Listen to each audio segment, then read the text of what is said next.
Some are born great, some achieve greatness and some have greatness thrust upon them. यानी कुछ लोग पैदाइशी महान होते हैं, कुछ महानता को हासिल करते हैं और कुछ पर महानता थोप दी जाती है। विलियम शेक्सपियर के ये अल्फाज राहुल गांधी की सियासत के लिए मुफीद दिखते हैं। भाइयों और बहनों, मेरा नाम राहुल सावरकर नहीं है, मेरा नाम राहुल गांधी है। मर जाऊंगा मगर माफी नहीं मांगूंगा। माफी नरेंद्र मोदी को माननी है। एक ऐसा नेता जो सबसे ज्यादा हाई प्रोफाइल होकर भी आम नजर आता है, ऐसा नेता जो तकरीबन हर मंच से गरीबों के मुद्दे उठाता है। 1970 के जून महीने में जन्मे राहुल गांधी ताकतवर गांधी नेहरू परिवार से आते हैं। शुरुआती पढ़ाई दिल्ली के मॉडर्न स्कूल में हुई, उसके बाद दून स्कूल चले गए। सुरक्षा कारणों से राहुल गांधी को कुछ साल घर में रहकर ही पढ़ना पड़ा। हार्वर्ड से स्नातक और कैम्ब्रिज से एमफिल की डिग्री लेने के बाद उन्होंने प्रबंधन गुरु माइकल पोर्टर की कंपनी मॉनिटर ग्रुप के साथ 3 साल तक काम किया। ऐसा कहा जाता है कि इस दौरान कॉलेजों में उनका नाम राउल विंसी हुआ करता था। 2002 के करीब वो मुंबई लौटे और अभियांत्रिकी और प्रौद्योगिकी से संबंधित एक आउटसोर्सिंग कंपनी की शुरुआत की। बहुत कम लोगों को पता है कि राहुल गांधी ना तो राजनीति में आना चाहते थे और ना ही कभी पार्टी में उनको लेकर ये बात उठी थी। राहुल से ज्यादा प्रियंका गांधी की बात होती थी। आम जनमानस भी यही मानता था कि राहुल नहीं, प्रियंका ही राजनीति में आएंगी। प्रियंका आज राजनीति में है, लेकिन राहुल गांधी के बाद आई हैं। राहुल गांधी की पहचान एक ऐसे शर्मीले लड़के की थी जो क्रिकेट को पसंद करता है, जिसे बाहर घूमना पसंद है, जो अपनी फिटनेस को लेकर सीरियस रहता है। अभी हाल ही में राहुल केरल की यात्रा पर थे। इस दौरान राहुल गांधी के समुंदर में तैरने के बाद की एक तस्वीर सोशल मीडिया पर वायरल हो रही है। दरअसल राहुल जब बाहर आए तो उनका कमीज उनके बदन से चिपका हुआ था, जिसमें उनके एब्स दिख रहे थे। कांग्रेस नेता राजीव शुक्ला ने ट्वीट किया कि राहुल गांधी के एब्स भी हैं। इस फोटो को ध्यान से देखें। वहीं कांग्रेस नेता और मुक्केबाज विजेंद्र सिंह ने ट्वीट करते हुए लिखा, ये तो किसी बॉक्सर के एब्स हैं। सबसे बहादुर, युवा और फिट लोगों के नेता। आपको अभी आगे जाना है राहुल गांधी जी। उम्र के 50वें पड़ाव में राहुल गांधी खुले मंच पर छात्रों की अपील पर पुशअप लगाते हैं। एक सांस में 14 पुशअप लगाने के बाद सिंगल हैंड पुशअप कर ये दिखाते हैं कि मौजूदा दौर में वो सबसे फिट राजनेता हैं। बहुत कम लोग ये जानते हैं कि राहुल गांधी एक सर्टिफाइड डाइव मास्टर हैं और वे स्कूबा डाइविंग इंस्ट्रक्टर भी रह चुके हैं। पप्पू, बाबा, शहजादा, विरोधियों ने कितने ही नाम दिए। लोकसभा चुनाव के बाद कई राज्यों में लगातार बुरी हार मिली। आजादी के बाद से देश की राजनीति का चेहरा रही पार्टी को इन्होंने सबसे बुरे दौर में देखा। इसके बाद इसी कांग्रेस पार्टी के राष्ट्रीय अध्यक्ष पद की कमान सौंपी गई और ये चेहरा मजाक का पात्र बनता रहा। ये हैं राहुल गांधी। वर्तमान में प्रधानमंत्री नरेंद्र मोदी की सरकार को विपक्ष से चुनौती देने वाले राहुल राजनीति के लिए नहीं बने। ऐसा कई बार कहा गया है, लेकिन फिर भी इसका हिस्सा रहते हुए राहुल आज एक राजनेता जरूर बन गए हैं। राजनीति में रहना राहुल गांधी की मजबूरी शायद अब ना रह गई हो, लेकिन वो इसके लिए कभी तैयार नहीं थे।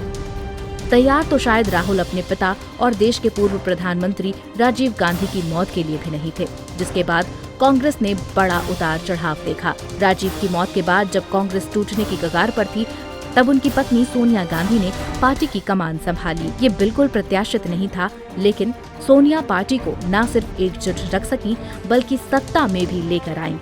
अपने बेटे राहुल को राजनेता बनाना उनके लिए शायद ज्यादा मुश्किल रहा। अपने एक इंटरव्यू में सोनिया ने कहा था कि राहुल को राजनीति करनी ही थी और वो राजनेता बन जाएंगे, जैसे मैं बन गई। सोनिया ने कहा था, राजीव की हत्या के बाद मैं तैयार नहीं थी, लेकिन मुझे राजनीति में आना पड़ा। इसी तरह राहुल भी सीख जाएंगे।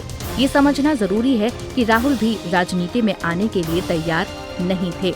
ये बात सोनिया जानती थी। साथ ही उन्हें पता था कि बिना इसमें उतरे राहुल नेता बनने के गुण नहीं सीख पाएंगे। समझना होगा कि किन परिस्थितियों में राहुल ने राजनीति में कदम रखा और आज वो बड़ा चेहरा कैसे बन पाए हैं। आखिर क्या थी राहुल की मजबूरी? राहुल गांधी परिवार के बेटे हैं। इस गांधी परिवार ने भारत देश की सत्ता में आजादी के बाद से जगह बनाई। इस पर कितने ही आरोप लगते रहे हों, लेकिन एक सच ये भी है कि गांधी परिवार से राजनीति ने उसका बड़ा हिस्सा छीना है। चाहे बात पहली महिला प्रधानमंत्री इंदिरा गांधी की हत्या की रही हो या सफल प्रधानमंत्री के रूप में छवि बना रहे राजीव गांधी की, राजनीति ही उनकी मौत का कारण बनी। सोनिया गांधी ने परिवार की बहू के रूप में कांग्रेस को संभाला तो अगली पीढ़ी के रूप में राहुल पर ये जिम्मेदारी आनी ही थी। राहुल इसका हिस्सा बनने से इनकार नहीं कर सकते थे। राहुल के लिए भारत को समझना और राजनेताओं के खेल नई बात थी, इसलिए वो शुरू में फ्लॉप कहे गए, लेकिन उनके पास वापस लौटने का विकल्प ही नहीं था। My opinion on the ordinance is that it's complete nonsense and that it should be torn up and thrown out. That's my opinion, my personal opinion on the ordinance. इसी परिवार की साख के चलते राहुल ने आज राजनीति में 14 साल पूरे कर लिए हैं। शुरुआती दौर का फ्लॉप और फनी नेता। 2004 में अमेठी में एक भाषण देने राहुल मंच पर आए तो पहली बार राजनीति ने नया चेहरा देखा। राहुल नौसिखिए नेता के तौर पर खूब हंसी का पात्र बने। उनकी छवि एक बुद्धू बच्चे की बना दी गई। गायखान गंगमय जी और मजाक उड़ाने वालों को राहुल ने भी कहीं भाषणों में तो कहीं अपनी हरकतों के चलते खूब मौके दिए। He took the vote from the people of India and became the चौकीदार of Mr. Anil Ambani. Rahul के कई फनी वीडियोस बनाए गए और उन्हें चुटकुलों के किरदार में लिया गया। आलू के किसानों को कहा, ऐसी मशीन लगाऊंगा, इस साइड से आलू घुसेगा, उस साइड से सोना निकलेगा, इस साइड से आलू डालो, उस साइड से सोना निकालो, इतना पैसा बनेगा। विरोधियों ने इसे भुनाया और राहुल को पप्पू, राहुल बाबा जैसे नाम दिए। विरोधियों ने उनके कई एडिटेड वीडियो तैयार किए और चलवाए। आलू से सोना बनाने वाली मशीन के तंज को उनका अपना बयान बनाकर पेश किया गया और विरोधी भी मजाक उड़ाने से बाज नहीं आए। सोशल मीडिया पर इस छवि के चलते राहुल को सशक्त और दमदार नेता के रूप में पहचान मिलना बहुत मुश्किल लगने लगा। हार के दौर के बाद राहुल गांधी 4 राज्यों में बीजेपी को सरकार बनाने से रोकने में भी कांग्रेस को सफलता मिली। बीजेपी ने जहां पीएम और कई बड़े नेताओं को स्टार प्रचारक बनाया तो वहीं राहुल अकेले टक्कर देते दिखाई दिए। पिछले 1.5 साल में राहुल एक नए कलेवर में दिखे। बीजेपी सरकार पर कैसे हमला बोलना है और सत्ता में काबिज नेताओं को कैसे निशाना बनाना है, इसकी कला राहुल को आ गई। परिणाम ये हुआ कि राहुल को सुना जाने लगा और खुद बीजेपी भी राजनीति में उनकी मौजूदगी को गंभीरता से लेने लगी। कांग्रेस की नीतियों को भी राहुल ने सिर से बदलने की बात की। युवा नेताओं को सामने लाकर राहुल ने कांग्रेस के हर स्तर पर सुधार शुरू कर दिया।